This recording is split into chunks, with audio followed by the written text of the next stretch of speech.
Վարդենիս համայնքում հիմնանորոգվում են Կախակն բնակավայրի նորակառույց կրթահամալիր տանող ճանապարհի Մեծ Մասրիկի և Կախակնի հատվածները։ 2026 թվականի սուբվենցիոն ծրագրով իրականացվող ճանապարհաշինությունը մեկնարկել էր հուլիսի վերջին։ Մոտավորապես 560 մետրի չափով նախատեսված է ասֆալտային ծածկույթի տեղադրում, ջրահեռացման վանքերի կառուցում, մայթերի կառուցում։ Արժեքը կազմում է 73 միլիոն 500 հազար դրամ, որից պետության մասնաբաժինը կազմում է 45%, համայնքի մասնաբաժինը կազմում է 55%։ Մեծ Մասրիկի հատվածի վատ վիճակը թույլ չէր տալիս շահագործել ամբողջ ճանապարհը։ Այն շրջանցում էին և հետիոտները, և վարորդները, պատմում են բնակիչները։ Շինարարության մեկնարկից մոտ 1 ամիս անց շուրջ 270 գծամետր երկարությամբ հատվածն արդեն անճանաչելի է։ Չէին կարում անցնեինք էլ, ներքև вообще ահավոր ցեխեր էր։ Շատերն այս կողմով չէին գալիս, այն միսիաներով էին անցնում, բայց հիմա արդեն ոնց որ դառնում է քաղաքի նման։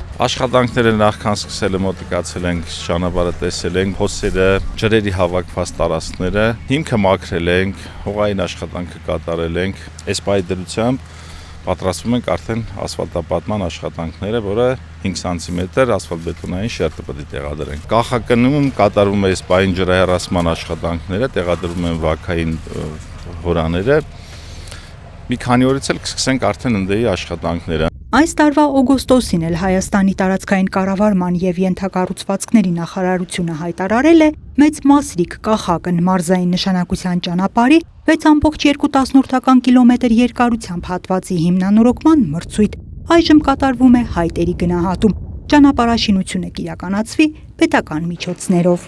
Անահիտ Կարյան, Սարգիս Ալավերդյան, Քյավառ հեռուստաընկերություն, Գեղամա օր։